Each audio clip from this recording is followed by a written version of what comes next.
Indian railways मतलब भारत की lifeline, दुनिया का चौथा सबसे बड़ा रेल नेटवर्क जो फैला हुआ है 68,000 किलोमीटर में, जहां हर रोज 25,000 ट्रेन चलती हैं और 2 करोड़ लोग सफर करते हैं। ये आर्मी के बाद इंडिया में सबसे ज्यादा नौकरी देने वाला इदारा है, जिसमें काम करते हैं 14 लाख लोग, जिसकी वजह से ये दुनिया का 7वां सबसे बड़ा नौकरी देने वाला इदारा है। लेकिन दूसरी तरफ पाकिस्तान रेलवेज जो बनी तो इसके साथ ही थी, लेकिन आज इसका ये हाल है कि पिछले 15 साल से अरबों रुपए खसारे में चल रहा है, जिसके पास ट्रेनें तो 500 से भी ज्यादा हैं, लेकिन ऑपरेशन सिर्फ 72 हैं और इनके भी कई दफा मेजर एक्सीडेंट्स हो चुके हैं, जिनमें कई मुसाफिर अपनी जान से हाथ धो चुके हैं। लेकिन दोस्तों, क्या वजह है कि वो इदारा जो कभी अरबों में मुनाफा कमाता था, जिसकी बुनियाद अंग्रेजों ने रख के दी थी, वो इंडिया में तो अच्छे से चल रहा है, तो फिर पाकिस्तान में इसे ऐसा क्या हुआ कि पिछले कई सालों से अरबों रुपए खसारे में चल रहा है।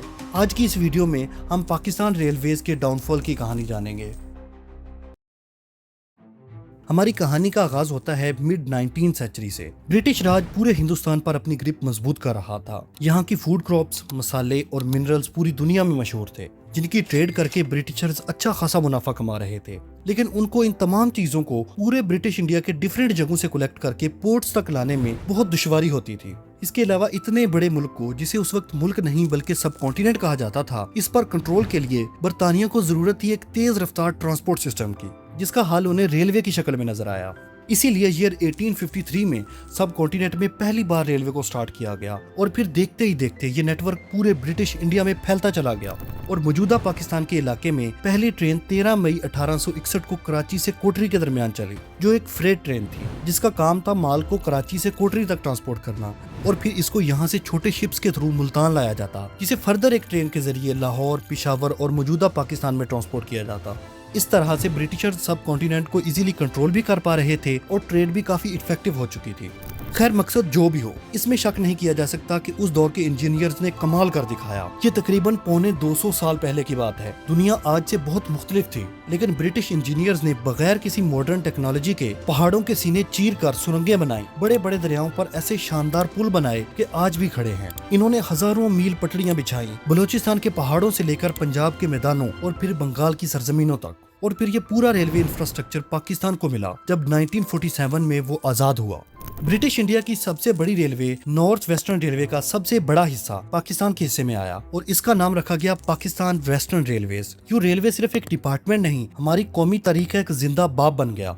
तकसीम के बाद इसका नाम चेंज करके पाकिस्तान रेलवे कर दिया गया। इसके बाद पाकिस्तान रेलवे बहुत तेजी से अपने पांव पर खड़ा होने लगा। 50s और 60s का दौर पाकिस्तान रेलवे का गोल्डन एरा कहा जाता है। उस वक्त रेलवे का मुल्क की इकोनॉमी और सोशल लाइफ पर बहुत अहम किरदार था। रेल सफर के लिए और लॉजिस्टिक्स के लिए सबसे बड़ा और सबसे सस्ता जरिया थी। ये सिर्फ इदारा नहीं थी, ये एक तहजीब थी। इसके अपने शानदार स्कूल्स थे, बेहतरीन हॉस्पिटल्स थे और बड़ी बड़ी रिहायशी कॉलोनियां भी थी। सबसे बड़ा ये कि पाकिस्तान रेलवे एक मुनाफा बख्श और खुद कफील इदारा था। इसे हुकूमत से किसी मदद की जरूरत नहीं थी। ये कौमी खजाने से पैसे नहीं लेता था, बल्कि 1960 से 65 तक पाकिस्तान रेलवेज ने 37 करोड़ का मुनाफा कमाया।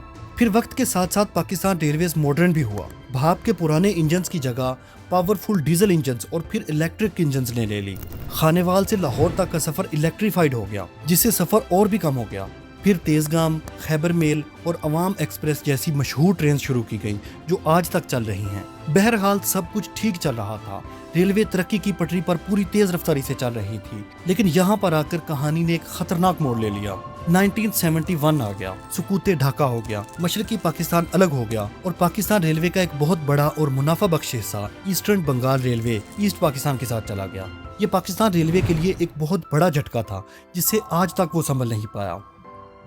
सन 71 के बाद जो हुकूमतें आईं, उनकी तवज्जो रेलवे पर कम और सड़कों और रोड ट्रांसपोर्ट पर ज्यादा थी। फिर नेशनल लॉजिस्टिक्स सेल यानी NLC बन गया। ये माल बर्दारी के लिए रेलवे का बहुत बड़ा और ताकतवर कंपेटिटर बनकर सामने आया और पाकिस्तान रेलवे हर गुजरते साल के साथ आहिस्ता आहिस्ता पीछे होता चला गया। लॉजिस्टिक्स का मुनाफा बख्श कारोबार इसके हाथ से निकलता चला गया और ट्रकिंग माफिया मजबूत होता गया। और यही वो दौर था जब पाकिस्तान रेलवे पहली बार खसारे में गया। 1974-75 वो साल था जिसमें पाकिस्तान रेलवे ने पहली बार 15 करोड़ से भी ज्यादा खसारा जाहिर किया और नुकसान का वो सफर शुरू हुआ जो आज 50 साल बाद भी रुकने का नाम नहीं ले रहा।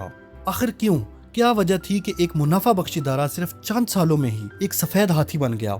इसके पीछे एक नहीं बल्कि कई फैक्टर्स हैं। इनमें सबसे पहला और सबसे बड़ा मुजरम है पॉलिटिकल इंटरवेंशन और करप्शन।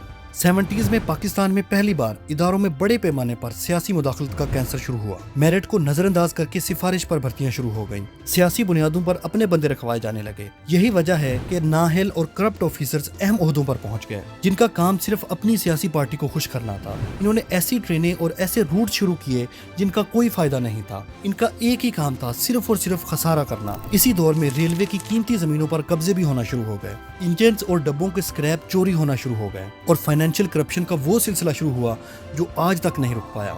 नतीजा ये निकला कि पाकिस्तान रेलवे बदलते वक्त को समझ ही नहीं पाया। दुनिया आगे बढ़ती गई और हम अपने इंफ्रास्ट्रक्चर को ही डेवलप ना कर पाई।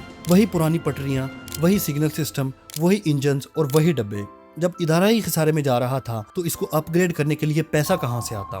फिर उस दौर में इदारे में जरूरत से ज्यादा भर्तियां शुरू हो गईं, जिसकी वजह से रेलवे पर तनख्वाहों का बोझ बढ़ता गया। जो कसर रह गई थी वो एम्प्लॉयज यूनियन ने पूरी कर दी, जो इदारे की बजाय जाती मुफादात की तरजीह देने लगे और रेलवे में रिफॉर्म्स के रास्ते में सबसे बड़ी रुकावट बन गए। इन सब का नतीजा वही निकला जो निकलना था। रेलवे में एक के बाद दूसरा बड़ा हादसा होने लगा। ऐसे ऐसे हादसे हुए कि अवाम का एतमाद ही रेलवे से उठ गया। 1990s में सांगी हादसा और 1991 में घोटकी हादसा और इसके अलावा कई दूसरे हादसा। जब जान ही महफूज ना हो तो कौन रेलवे पर सफर करेगा। हर हादसे के बाद कई इन्वेस्टिगेशंस होती, कमेटीज बनती और फिर नतीजा कुछ भी नहीं निकलता था। वक्त के साथ साथ दुनिया में रेलवे का इनकलाब आ रहा था। चाइना ने देखते ही देखते हजारों किलोमीटर का हाई स्पीड रेलवे नेटवर्क बना लिया। सऊदी अरेबिया, जहां रेलवे का वजूद ही नहीं था, वहां भी जदीद तरीन नेटवर्क बना दिया गया। लेकिन हम शायद दुनिया का गैर महफूज तरीन रेलवे नेटवर्क चला रहे हैं। 2005 में घोटकी से लेकर 2005 में मेहराबपुर, 2016 में लांढी, 2019 में लियाकतपुर और 2021 में डहरकी के हादसे ने जो कमी रह गई थी वो भी पूरी कर दी।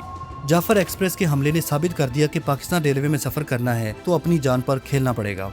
आज पाकिस्तान रेलवे की हालत ये है कि इदारा सालों से नहीं बल्कि दिहाइयों से खसारे में चल रहा है। पिछले 2 साल में रेलवे ने रिकॉर्ड 88 अरब रुपए रेवेन्यू हासिल किया, जबकि रवां साल इसका रेवेन्यू 83 अरब है। लेकिन मसला ये है कि ये रेवेन्यू है यानी आमदनी है। इखराजात, खास तौर पर कर्जों और पेंशन की अदायगी के बाद रेलवे को कुछ बचता ही नहीं है, बल्कि ये अरबों रुपए खसारे में चला जाता है। पाकिस्तान रेलवे का जवाल सिर्फ एक इदारे की नाकामी नहीं है, ये हमारी इज्तिमाई गफलत और गलत प्रायोरिटीज की कहानी है। लेकिन अभी भी वक्त है, अभी भी इतनी देर नहीं हुई। अगर सही नीयत, मजबूत इरादे और सही विजन के साथ काम किया जाए तो रेलवे को दोबारा अपने पांव पर खड़ा किया जा सकता है। अगर आपको मेरी वीडियो अच्छी लगी हो तो कमेंट्स में जरूर बताइएगा और ये भी बताएं कि आपके ख्याल में रेलवे के जवाल की सबसे बड़ी वजह क्या है।